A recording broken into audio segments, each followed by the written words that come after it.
Meu nome é Ian Luiz Alves Vitor e o tema do meu trabalho é lesões no CrossFit, prevalência, fatores de risco e estratégias de prevenção. Tenho como meu orientador o Dr. Patrick Costa Ribeiro Silva e vamos ao trabalho.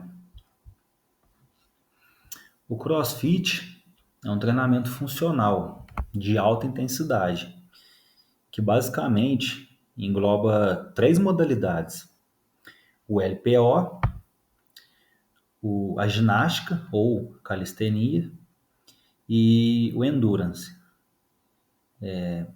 Por ser um esporte bem competitivo, muitos praticantes se lesionam.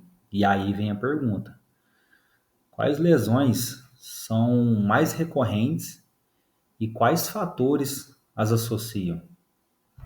A relevância prática deste estudo que eu venho promovendo está em fornecer subsídios para que educadores físicos e gestores de boxe possam estruturar treinos mais seguros, ajustar progressões técnicas, prevenir lesões e melhorar o desempenho e a experiência dos seus praticantes.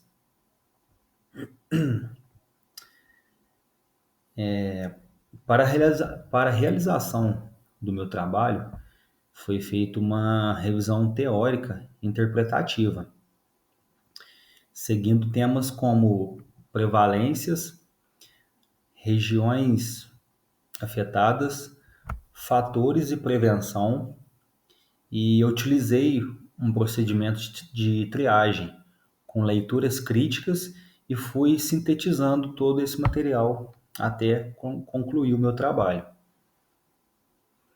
De acordo com minhas principais referências, há um padrão claro, sugerindo que fatores como técnica inadequada, volume elevado, falta de progressão e insuficiência de preparo físico são os principais elementos associados aos riscos de lesões. Todas essas informações me dão uma base teórica para justificar a proposta do meu trabalho e conecta diretamente com a discussão que eu apresentarei nos próximos slides.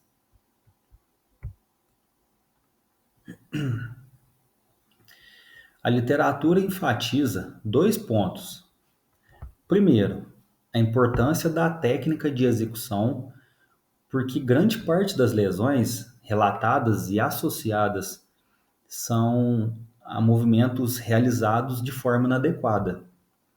E segundo, a prescrição adequada de carga e progressão. Os estudos mostram que quando o volume, a intensidade ou a frequência não são ajustados ao nível do praticante, o risco de lesões aumenta de forma significativa. No entanto, boa parte dessas pesquisas tem uma limitação importante. Muitos dados são autorrelatados, ou seja, depende do que o próprio praticante diz. Por isso, a literatura aponta a necessidade de novos estudos com métodos mais objetivos, para avaliar de forma mais precisa a relação entre o treino, a carga, a técnica e ocorrência de lesões.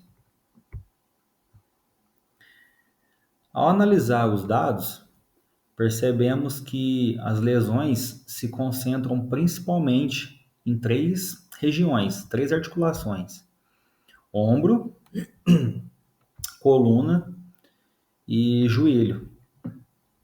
No ombro, os estudos relatam que movimentos como o snatch, jerk e o keep pull-up são exercícios que exigem coordenação e mobilidade adequadas. A falta desses atributos gera na articulação impacto e instabilidade, ocasionando assim possíveis lesões. Já na coluna lombar, o que mais aparece são lombalgias e distensões musculares, muitas vezes associada às técnicas inadequadas. Em levantamentos como o deadlift ou clean e movimentos de flexo-extensão, quando é feito repetidas vezes. No joelho, são mais comuns quadros de sobrecarga, tendinopatia patelar e irritação articular, geralmente relacionados a saltos repetidos, agachamento de alta intensidade ou volume excessivo. De forma geral, esses padrões reforçam que a frequência de treino, a progressão de carga e principalmente a qualidade técnica têm influência direta na ocorrência das lesões encontradas nos estudos. Quando analisamos os fatores associados às lesões, percebemos que eles aparecem principalmente em três frentes: técnica inadequada, sobrecarga, sobrecarga de treino, né? E a falta de supervisão qualificada. Primeiro, falando da técnica, os estudos mostram que movimentos complexos como keeping pull-ups, snatch e clean and jerk tendem a gerar lesões quando o praticante não domina a mecânica correta. Por exemplo, nos keeping, muitos iniciantes compensam com o ombro, o que aumenta bastante o risco de dor e impacto. Além das questões técnicas, outro fator recorrente diz respeito à carga de treinamento. Quando o volume ou a intensidade aumentam de forma precipitada, cresce o risco de sobrecarga na lombar e nos joelhos. É muito comum ver lombalgias após séries pesadas de deadlift ou o clean, especialmente quando o aluno não tem força de base ou mobilidade suficiente para sustentar essa carga.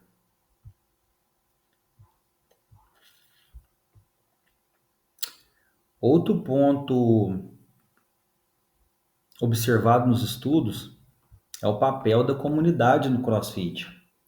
O ambiente coletivo, o apoio entre os praticantes e a sensação de pertencimento aumentam muito o engajamento e contribuem para o bem-estar psicológico. Algumas pesquisas mostram reduções em ansiedade, melhora no humor e maior adesão a exercício, justamente por causa desse clima social. Por outro lado, essa atmosfera motivadora pode gerar um paradoxo. O praticante se sente impulsionado a ir além dos seus limites, competir com o grupo e acelerar as progressões, o que aumenta o risco de lesão quando não há o controle da técnica. Também foram identificados benefícios consistentes em adultos de meia idade e mulheres na menopausa, com ganhos de força, a melhora no equilíbrio e até densidade óssea, desde que o treino seja adaptado ao nível individual e muito bem supervisionado.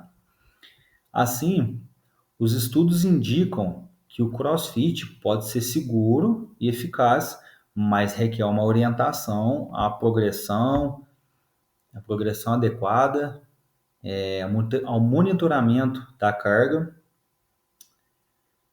para transformar essa motivação em resultado sem aumentar o risco às lesões.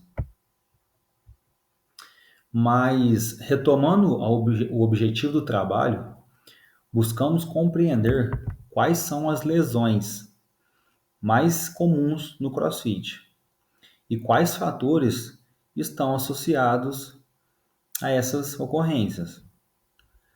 A partir da revisão dos estudos, observamos que ombro, coluna lombar e joelho são as regiões mais afetadas, principalmente quando há falhas técnicas, aumento abrupto de carga ou a falta de supervisão adequada.